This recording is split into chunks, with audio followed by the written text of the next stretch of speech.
We have one more incredible session coming up, and I'm going to actually ask my dear friend Monroe to come up and introduce our spectacular speaker for a very, very fun, disruptive conversation. Thank you. Hello, yes. So it is my wonderful privilege to introduce Deborah Archer, who is a professor of clinical law and co-faculty director of the Center on Race, Inequality, and the Law here at NYU's Law School. And she's also the president, the first Black woman president of the ACLU. And so it's my great pleasure to do a conversation. I'll have you sit here. So we were supposed to have this talk back in May of 2022, right? Yes. This disruptive conversation. And then we've postponed it to now, and now is the moment it was supposed to be. And so we were originally going to talk about just highway infrastructure. And then Deborah texted me and said, can we talk about all the things? So we're going to talk about all the things today that we're navigating in this current climate. But first, let me just ask, how are you? I'm doing well, thank you. Thank you for having me. Yes. I'm looking forward to the conversation. Great, and I see you got the memo about the black, so this is good. That's always my uniform. Yes. So I want to first start by asking maybe a little bit of a provocative question. I'm going to frame a little bit about what your history, your accolades, your accomplishments a little bit. So you have an extensive background in research, teaching, and also in the law. You're a well-known faculty member here at NYU. Everyone wants your time, right? You're serving as co-faculty director, as I mentioned before, and of course, president of ACLU. But before that, you served as an attorney at ACLU, and also as well as at NAACP's Legal Defense Fund and Education Fund, and you have served on many boards, many boards. So I'm curious. Your work has centered around many different policy changes, lawmaking, helping us to understand the landscape when it comes to many different topics, especially impacting people of color and Black communities. Do you consider yourself a disruptor? And if so, why? Yeah, that's never been a term that I have used to describe myself. Maybe I will add that to the list of things moving forward. But I think in my work, really from a fundamental place, is that I'm trying to change the world for people like me, for families like mine, so that everyone can live a choice-filled life. Everyone has the opportunity to live with dignity and respect. I am the first person in my family to graduate from college, first-generation American citizen, grew up in Connecticut, poor, struggled financially. And I just wanted to make sure that other kids that grew up in my circumstance had opportunities that I didn't have, or opportunities that I got lucky to have. And I want people to have those opportunities as a matter of right and not as luck. So I wouldn't, I don't think that I would say that I'm doing this to disrupt, sure. But to the extent that my work is about challenging the status quo of racial inequality, challenging the status quo of discrimination, I'm certainly trying to disrupt those systems and that impact and effect. When I think about my work as a civil rights lawyer, I think maybe it's a little bit disruptive as well. I'm trying to move beyond the kind of traditional frameworks that we use and consider to be civil rights work. Often that's, we think about education and school segregation, or we think about employment discrimination as civil rights work. And I'm trying to move and examine not just the ways that individuals are impacted by discrimination and inequality, but the way our communities are, the way that we have created communities of opportunity on the one hand that tend to be predominantly white, and then communities that don't have access to opportunity that tend to be predominantly communities of color. And that requires us to move beyond some of the traditional frameworks of civil rights. It brought me to my work on infrastructure and transportation inequities. And then I think you can't be a Black woman leading, you can't be a person in many categories leading and not be disruptive. As you mentioned, I am the first person of color to be the president of the ACLU in 101 years. Yes, do it. That's disruptive, right? That is disruptive for the organization in a positive way, I think. It's disruptive for people who have a vision of what the ACLU is and what we do, to come and see me as a leader there. I think that's disruptive in a positive way. There are lots of people who have expectations about who I am and who I'll be as a leader, and I'm going to try to challenge those expectations whenever I get the opportunity. So that sounds slightly disruptive to me, or at least other people's notions of what things should be, right? And so even if that was not your intention. So let's talk about some of your research and some of your work. Let's talk about let's start to talk about the infrastructure bill. So Biden's Bipartisan Infrastructure Investment and Jobs Act, right? That was passed by Congress, which supposedly allocate $1.2 trillion on improving our nation's infrastructure. $550 billion, which is newly authorized. Funding which is dedicated to making structural improvements, including upgrading power grids, repairing roads, expanding public transport, ensuring clean water, hopefully, which we need, and providing previous infrastructure bills and its impacts on Black and other economically disenfranchised communities. So talk to me about this legacy, right? Because we know that highways and transport has been ways in which that has further disenfranchised Black and other communities. What's your sense of hope with this bill? My hope is always measured. Right, I try to manage expectations and be realistic about those. But to take a step back and just to talk about that transportation and infrastructure, when you look across the country, race often explains who has access to the benefits of our infrastructure and transportation and whose communities were forced to house the burdens. So my research looked more deeply at our highway system. And after the passage of the Interstate Highway Act, the way that the highways really destroyed and targeted Black communities around the country. Yes, there were lots of communities that were harmed and impacted by highways, but the way that it impacted Black communities is really unique. In one way, it was used to replace kind of Jim Crow segregation tools that were falling around those times. And so if you look in Mississippi, for example, they had a racial zoning law, which said at this street, Black people can live to the left and only white people to the right. And some of the highways are on those exact boundaries after the racial zoning laws were struck down. We also see communities that were targeted where they had used many, many tools to try to remove the Black community because the land was viewed as valuable. It was close to the downtown area and they wanted to be able to expand, but they tried many, many ways to get rid of the Black community. That Interstate Highway Act gave them the tool that they needed to destroy that Black community, to remove Black communities, and it resulted in increased segregation, concentrated poverty, lack of economic investment. And we've compounded that with roads that do the same thing, with lack of access to public transportation. I'm working on a book now that looks at all the various models of transportation infrastructure and the impact on Black communities, and the way that we have highways that are built in a way that limit access for people of color into predominantly white communities. We have used in many, many ways to destroy, to divide, and to further lock in racial inequality. And so when you say that the bill, which is a year old now this month, is providing all these funds, and it makes me optimistic. It is certainly a historic investment.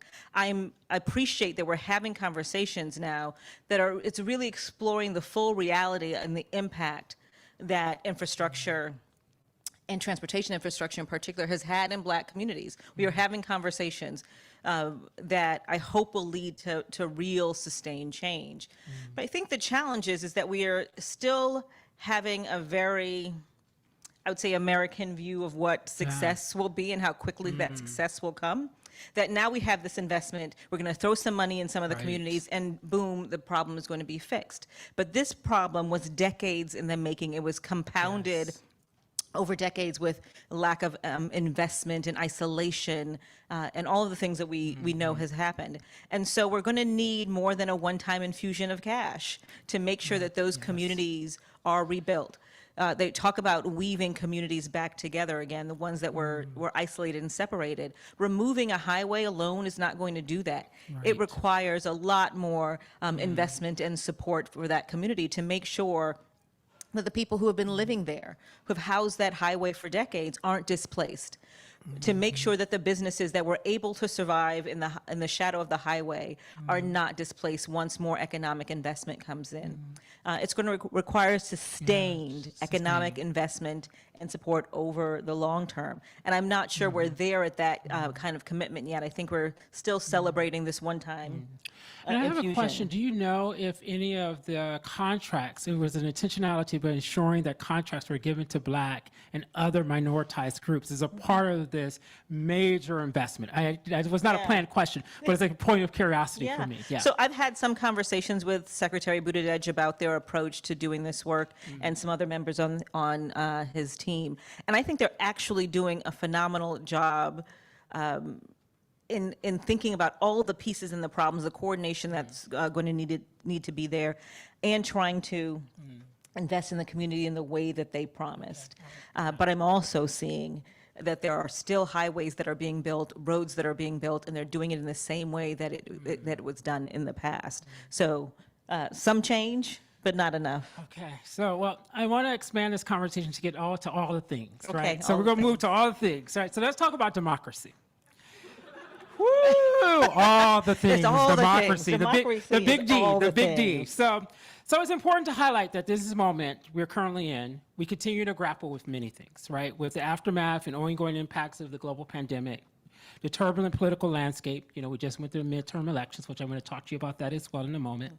A turbulent economy, ongoing racism on all levels, structural, like interpersonal, institutional, the perils of systemic oppression of all forms that continue to plague us, including voter suppression, which we're going to talk about as well, and what many of us have defined as an assault on democracy. And actually, even you have named an assault on our civil rights state by state. So while the midterm elections didn't go, maybe it was not as horrible as some people had anticipated, maybe. I don't know. I want to hear your thoughts about that. Can you provide us a snapshot of what we're seeing across the United States at this time? And also talk to us more about this assault on the democracy state by state. And what are we seeing in the research? What are we seeing in the outcomes of numbers? And what are your thoughts from a civil liberties, civil rights attorney, a legal scholar? Gosh. Yes. I want you to give us all the things. I know so many questions. So many questions So there. many I'm going to questions. struggle to make it all make sense and Yeah. weave that together. But I'll start with this. One of the classes that I teach at the law school is critical race theory. And critical race theory teaches us that when it comes to racial equality, an advance is always met with retrenchment. It's 2 steps forward, 1 step back. And we always see that in the context of voting rights. A show of political strength at the polls by communities of color has always been met with a wave of voter suppression. And we can look at every election. The research will show over the course of every election that whatever tool it is that Black people and other voters of color have used becomes the target for voter suppression measures. We look at the election when Barack Obama was first elected. In that election, it was one of the first times that voters of color used early in-person voting more frequently than white voters. And what followed was a wave of voter suppression efforts that targeted in-person early voting. We also saw a wave of voter suppression efforts after that election, because it was a historic participation by people of color, of voter ID laws and other mechanisms used to suppress the vote of people of color. And that's what we're seeing now. In 2020, we saw really unprecedented numbers of people come out to exercise the right to vote. And what has happened after that has been a systematic state-by-state assault on voting rights, and it has been consistent over the past few years. The fact that people are still coming out to vote in these record numbers is not a reflection that our system works. It is in fact a reflection of nonprofits and private individuals doing the work our government should do. Our government should be making it easier for people to vote, not harder. And so that's what that's a trend we're seeing. And of course, it's been made harder by the attack on Section 5 of the Voting Rights Act. The Voting Rights Act had 2 portions that were really powerful. Section 2, which says that you can't enact a voting change that dilutes or denies the right to vote on account of race. And then Section 5, which was really a prophylactic measure, which said before you make any voting change for a few states and towns that had a particularly virulent history of voting discrimination, before you make any change, you cannot move your polling place from one side of the street to the other. You can't change the time of voting. Before you make any of those changes, you had to get permission from the Department of Justice or a federal court in DC. And that blocked a lot of the discriminatory voting laws that we see now. In fact, when the Supreme Court struck down, what they did was strike down Section 4, which is the coverage formula. It says who gets covered by Section 5. So Section 5 is still there, but the court struck down Section 4 so that nobody is covered by Section 5. And so when the court did that, Texas had tried many, many years to implement a voter ID law. And it had been struck down by the Department of Justice every time that it went up. And the day that Shelby County came down, the Texas Attorney General said that they were going to enact that voter ID law, which had been struck down by the Department of Justice many times, and they did. And we saw that diluted the right to vote. So tell me some other parts of your question, remind me. Yeah, no, so so you shared a lot of your thoughts, but I'm curious, like, as all of us are citizens here, what should we be doing? I mean, I'm going to get to more of this, but I want to specifically, because this is such a critical moment in this conversation, in this history. What should we be doing as we're holding our governments accountable, but also maybe holding ourselves accountable? What can we be doing now to address these issues? So I can tell you what we're focused on is that the vote denial that we're seeing is resulting in already marginalized communities being targeted by elected officials that don't represent them, who don't share their values, who don't value them as members of our democracy. And so we see these voter ID laws and voter suppression measures that prevent people of color and other marginalized communities from voting. And then in return, we see things like the record number of anti-LGBTQ laws that have passed state legislatures, predominantly targeting trans kids. We see these efforts to deny access to reproductive health care. We see this wave of what people call anti-CRT laws that are really laws that are preventing us from having honest and open conversations about the legacy and reality of racial discrimination. And that's what happens when we suppress the right to vote. We're also seeing what you could call justice by geography, where you live more and more is going to impact whether or not you have access to your constitutional rights. In this country, it has always mattered. We've always had some measure of justice by geography, where you lived determined whether or not you had access to freedom, whether you had access to education, whether you had access to employment opportunities. And we are seeing that again. We are only as strong as our parts, and as a nation, we're only as strong as our states and the way that our rights are protected in those states. And so that's a real concern that we're trying to fight back against. And so I think it's multiple levels. We have to fight back against voting discrimination, voter suppression efforts, always, in every election, not just every 4 years when we elect a president. At every election, federal, state, local, push back against that. But then we also have to be mindful of the resulting inequalities and further entrenchment of discrimination that we see come from that disenfranchisement and those voter suppression efforts. So we have to fight on multiple levels. And so for the people in the room, I think that's what we have to do, focus on voting rights, but also be mindful of the impact that the inequality in voting is causing. So, I mean, I see all these things as interconnected. So the next phase, the next part in our journey of our conversation, I want to get to affirmative action. So I know, don't you all just feel great by all these topics, right? And so I want to, so let's pivot a little bit and talk about this, because it's at the top of mind for many of us who care about access in higher education, right? And so the U.S. Supreme Court is expected, to undermine or eliminate race-based affirmative action based on two cases, right? So we have Harvard and we have UNC.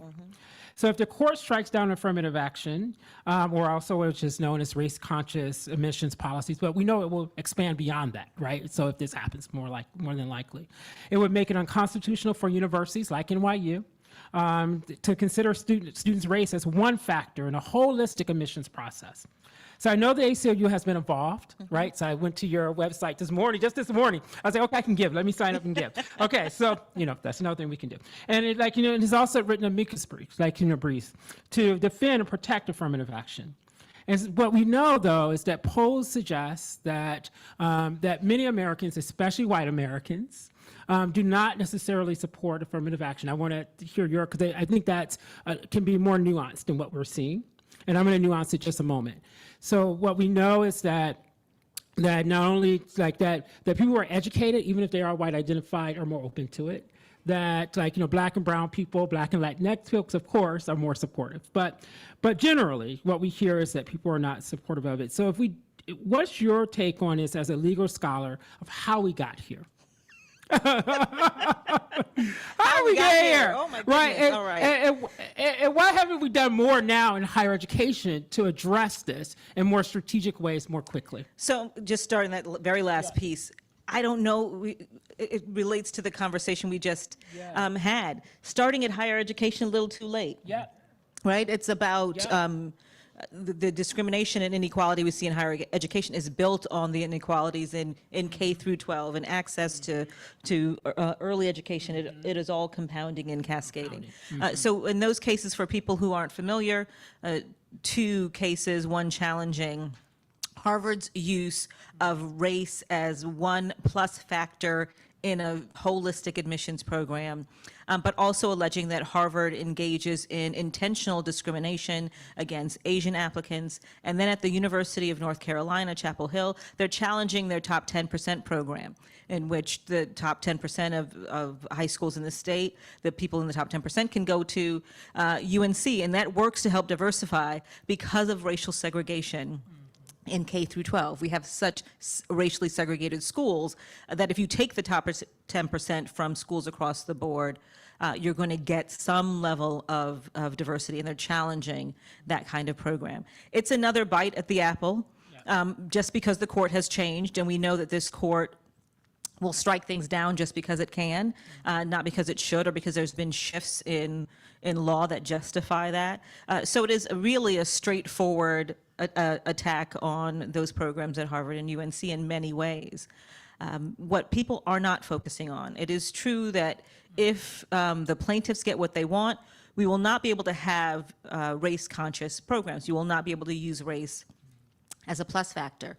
But what they are also asking for that is even more troubling than that is that they are asking for a system in which, and this is their language, people engage the admissions process, don't know and cannot know the race or ethnicity of an applicant. And that means that's as scary as you think that is. So does that mean that someone whose last name is Martinez can't put that their last name is Martinez? Does it mean that someone like me who is writing my essay about being the child of Jamaican immigrants cannot tell that story because then you can determine my race? Does it mean that students whose predominant activity was being involved in the Black Students Union cannot put that down because then you'll be able to determine what their race is? That's what they've requested.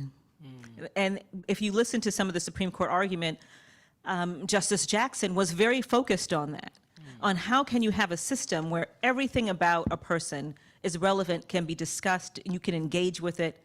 But for students of color, you cannot know that about them, and you therefore erase everything about their identity that is linked to that. If that is important to who they are, for me, if you don't know my race, then you don't know me, because it is important to who I am and how I got here and what I had to go through to get here, why I do what I do. And you are telling students of color, but whether or not that's important to you, we don't care. Nothing that you do that's connected to your race is relevant. So I think that's really problematic, and we should be aware of that. For folks who say that we should have a colorblind system, we're talking about a lot of diversity here, and colorblindness is the antithesis of diversity. We are saying that race doesn't matter in a system that we know where race is central. It is a central organizing factor in our social and political lives. But we want to declare that it doesn't matter. And by saying that race doesn't matter, it doesn't allow us to struggle and push back and understand the impact of racism in our society. And the declaration that race is unimportant doesn't mean that racism is not a reality. We know that race continues to be a problem. It continues to dictate and expand the life outcomes of some people and to contract the life outcomes and opportunities for other people. And a declaration that we don't see it is not going to change that. And do you think that in this moment, what we've been articulating to our colleagues across the university is don't slow down your work yet, right? Keep your foot on the pedal. Do all you can now. So, right? Accelerate some things. Even if it means that you may have to shut it down later, but at least get the best out of it you can now. What's your take on that? I think that's right. I think let's not stop. Part of some of these lawsuits that we saw in the years previous to this case, where Yale and other schools were sued, that was about scaring people into compliance, even if the law didn't require it, because universities around the country were afraid that they were going to get sued, and the cost of that litigation and the damage to reputation and all the things that comes with that cause people to kind of pull back. So don't pull back. Right now, race-conscious admissions programs are legal. And we should continue to do that. I wish that we had actually shifted our admissions policies in a way that would allow us to continue to have diverse classes without taking race into account before this case comes down, because there are other cases coming through the pipeline that are challenging race-neutral changes and approaches if your intention was to get racial diversity. And so right here in New York City, where New York City has the specialized high school exam that has really extreme racial disparities, and in a school system that is 70% Black and Latinx, if I remember the number correctly, about 8 or 9% of the seats to specialized high schools go to Black and Latinx students. And so one of the things they did was to try to provide resources to predominantly Black and Latinx schools around the country so that students can have test prep. They can have access to kind of resources that can help you be ready to take the specialized high school exam. And to provide seats for students from low-income communities. And that was challenged because they said the intention was to get racial diversity. So that was intentional discrimination based on race, even though race was never mentioned.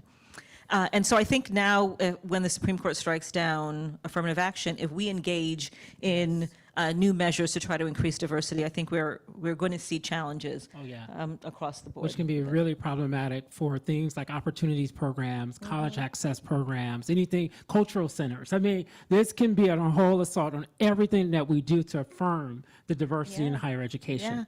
And I think it's, we talk about negative action and intentional discrimination. Hopefully we'll shift to the negative action and intentional discrimination that really is throughout our admissions programs, looking at the SAT and the LSAT, looking at, example, the weight we put on AP classes, when there are a lot of Black and Latinx schools that don't offer a single AP class, and looking at the disadvantage that place that puts those students in. We really have to take a step back and reevaluate our admission system and how we define merit. Because right now the definition of merit is really linked to people with resources and access to opportunity. It's not about the ability of students and what they have done with what we've given them. So this was not a planned question, but I heard this as a strategy as well, because if certainly, we're seeing that maybe things are going to be more positive for those of us who are a particular political milieu, more positive in some ways than we expected. But what I've also heard people argue is that Biden should stack the courts. So what does that mean? And also, do you think that's is an effective strategy, since we know the Supreme Court and federal courts are being used now, even when we think about student loan debt, right? And so I have that as a question, because I figured out how can I get my debt relief? But so and a lot of us may be thinking about that. But so I just want to hear your thoughts in terms of this as a strategy. My preference is for Biden to do what he has been doing and to continue to push forward and confirm record numbers of federal court judges that have diversity in a way that we've never seen diversity before. We have public defenders now who are getting appointed to the federal court. They're going to impact the way we look at criminal justice. We have immigration attorneys. We have civil rights attorneys. We have more people of color being appointed to the federal court, and I think he should really push forward and focus on doing that. A lot of people talk about expanding the court. It takes Congress, and I think in a few days we won't be able to do that or even discuss that. But also, I think we run the risk of further politicizing the Supreme Court even more. So now here we are, we're unhappy. Biden expands the court, and then a few years later, we have a different president who feels differently about the world and was like, well, you know what, I'm gonna add four more, and we can't control for that. So once we open up that door, it can lead to a lot of problems. Something other people mention is term limits. And so there are ways that we could, it's not a lifetime appointment anymore, and it can be staggered in a way where there are 8-year term limits, so you know that a new president will have an opportunity to appoint justices. So I'm not a fan of expanding the court, because I think it could backfire on the people who are advocating for that. Yeah, thank you. And so we're here. We're all, a group of maybe like scholars, researchers, practitioners, right, across NYU and beyond. We have a lot of people who are joining us virtually as well. Not to forget about all of you all virtually too. So those of us, though, who are not explicitly renowned lawmaker like yourself, an attorney like yourself. I wish I was a lawmaker, because then we would see a whole different world if I had a magic wand. I say that about NYU. If it was Monroe, NYU, woo, it would be a lot more fun here. But anyway, it's a lot of fun. So what can we do, like in terms of like as scholars, as researchers, from your perspective, to create more inclusive, more inclusive systems? What should we be doing in leveraging our sphere of influence, leveraging our power, leveraging what we research? How do we research? What do you think we should be doing in this moment? So first, I love that it is such an interesting mix of people who are here, who have come together. John Powell, who's a law professor, used to be legal director at the ACLU, often says that we all can be a part of the circle of human concern. And I take that to mean many, many things. And one of those things is that it's not about lawyers working to enact change. It's about everyone coming together with whatever skill they have, all the resources they have, to work together to advance the needle towards justice. So I love that there's a mix of people here, and we need to continue that collaboration. Please don't let lawyers take the lead, because we don't know as much as we say we do, and we all need to be a part of those discussions. But the way that I think about what I have to do, and I think that it translates to many other people, is the first step is to identify that infrastructure of inequality. What is it that is holding up inequality? What is it that keeps pushing us in the direction that results in equitable outcomes? So identifying that structure of inequality. What lawyers do really well is then helping to identify the ways to tear down that infrastructure, to challenge it piece by piece. But what policymakers, researchers, all kinds of other advocates can do is that third step of building a new infrastructure that is going to support and lead us towards more equality on every measure. And so that is about identifying policy. We know what some of the challenges are. We know what's holding us back. So what's the policy that's going to help us get there? We know that this vision of justice is not working. So what is the new vision of justice and equality to help us build that? What way, we talk about power. And one of the pieces of infrastructure that we need to get us towards more equality and more equity is building power in our communities. So what's going to do that? What's going to help build power in our communities so that people don't need others to come in from outside to help them enact the change that they know that they need in their communities, that they have the power there to do that, to be heard, to be impactful. And so I think that's the work that everyone can do, making sure that we have the tools and the knowledge and the resources and the ideas all put together to build this new infrastructure for equality. Thank you. I mean, I heard power, vision, you didn't name it directly, but what I also heard in there was innovation, right? Yeah. The ability to imagine something new possibilities. And then what I also heard you talk about was community on a local level. Like how are we like mobilizing in our community, engaging our community. And so I have two last questions for you, I think, before we wrap up and get to networking. 10 minutes? Okay, great, awesome, okay, good. So one question I have for you is, how do you stay hopeful in the midst of all of this? Or are you hopeful? I mean, because there's a lot we talked about, and I gave you a lot of the heaviness, but how do you stay hopeful? What do you do to like keep yourself, to do all the things that you do? Yeah. Yeah, it's tough, right?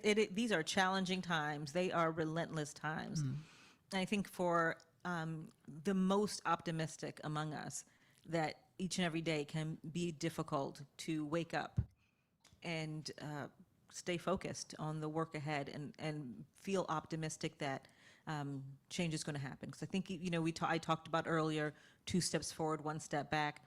Right now, it feels like we took 2 steps forward and maybe it's 10 steps back, or Right. that we've been turned around entirely and that we're being marched in the wrong direction. And so it can be very difficult.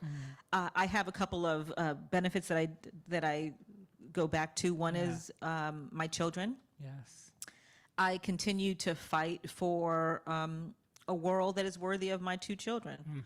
One of them is going to be very upset because he's here at NYU as an undergrad. I won't say his name. We won't call him out. But, yeah, but is he so we'll going call him abroad? out. But is he going abroad as we talked to him about? We're working on it. We're working on it. Okay, good, But good. so I want the world to be worthy of my two children.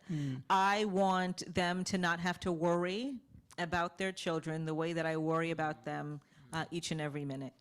And I want to make sure that they're not fighting the same fights that I have fought. And so each and every day that gives me inspiration, gives me drive to continue to move forward. And I'm lucky because each and every year I get a new crop of young mentors who teach me through my students who teach me different ways to look at justice, to look at equity, different ways to come at this fight. It keeps me inspired. My students are amazing, and I know that we are going to have the world that we want, not only because they are going to demand it, but because they are incredibly creative and persistent and resilient, and they're going to fight for that world because they know that they deserve it. And so that helps keep me going. I think we don't have any choice but to move forward. If we're not pushing forward, we're being pushed back, and that simply is not an option. I will finally say that I have told the story before, but I find strength wherever I can, and guidance and direction wherever I can. And I am lucky to be down the hall from Brian Stevenson. Yes. And I will often touch his door as I walk by it and hope that some of the strength and courage and vision that he has and has brought to this world can rub off, and I can have some of that strength and courage and vision as I try to help us push forward. Yeah, he has such a high level of thinking and such a moral compass that is he just unbendable, right? He won't bend on it, right? Yeah. So I'm feeling a little extra sherry. When I first started at NYU, I knew that he taught on Thursdays, and so he would always be on Thursdays. And I would have my door cracked open, and when I would hear his voice in the hallway, I'd grab up some stack of papers and pretend like I had something to photocopy. So I'd have a reason to run into him in the hallway. Right. Yeah, strategy. That's strategy. I love strategy. I love a good strategy. And a little stalking too, but that's okay. So my last question for you, as we think about resources, we're in an academic environment. So when we think about resources, what are you reading? What are the resources you go to, or resources you would suggest for all of us to get our hands on right away in our journey? Just something, or scholars that you talked about Brian Stevenson. I think the challenge, I make this face because I'm on sabbatical from NYU this fall to write a book on transportation infrastructure and racial inequality. And so that is all I'm reading. That's why you said right to me, now. can we talk about something else? Yeah, because I have no break from it. I'm every minute of every day. But there are people who have written very powerful things that are tangential to the work that I'm doing. Richard Rothstein's The Color of Law. I come back to that because it helps us understand why we are where we are. I mentioned John Powell. He's doing some really powerful work on targeted universalism as a tool for advancing justice. The idea that we should set a goal that is beneficial to everybody in the community, and then figure out what each member of our community needs to help get to that goal. So I read a lot of that. One of my colleagues at the law school just published an edited book. I think it's called Creating a Humanity, Carving Out a Humanity. Okay. And it's a great book because at NYU, we host every year the Derek Bell Lecture on Race in America. And Derek Bell is one of the founders of critical race theory.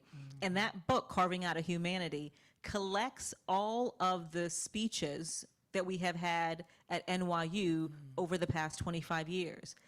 Powerful, beautiful, insightful talks that I keep coming back to, and there are many, many, many lessons within those. And so I would recommend that book. I have one last question. Now, okay. I promise this is my last question, right? And if you need to pause to think about this question, the answer to this question, it's more than fine. But maybe you have an answer right away because you're savvy and smart. And so my question for you is, what the young Deborah, and about the world, about the work you do, what do you wish that you had known then that you know now? I have a card on my desk that I posted the first day that I got to NYU. And it said, "Act like you belong because you do." And Yes. I think about the young Deborah who was impacted by racism and sexism and all the things in the ways that it was intended to do, to tell me and convince me that I'm unworthy, that I'm less than, that I don't belong. And I think in too many spaces of my life, I shied away from engaging. I acted like I didn't belong. I did not walk into a room and take up space. And so I would tell the young Deborah that she belongs, that she is worthy, that she should go into all the rooms and all the spaces she's in and take up space. My great-grandmother once told me, and people hear me say this often, don't let anyone ever minimize you. Thank you, Deborah. Thank I appreciate you. you.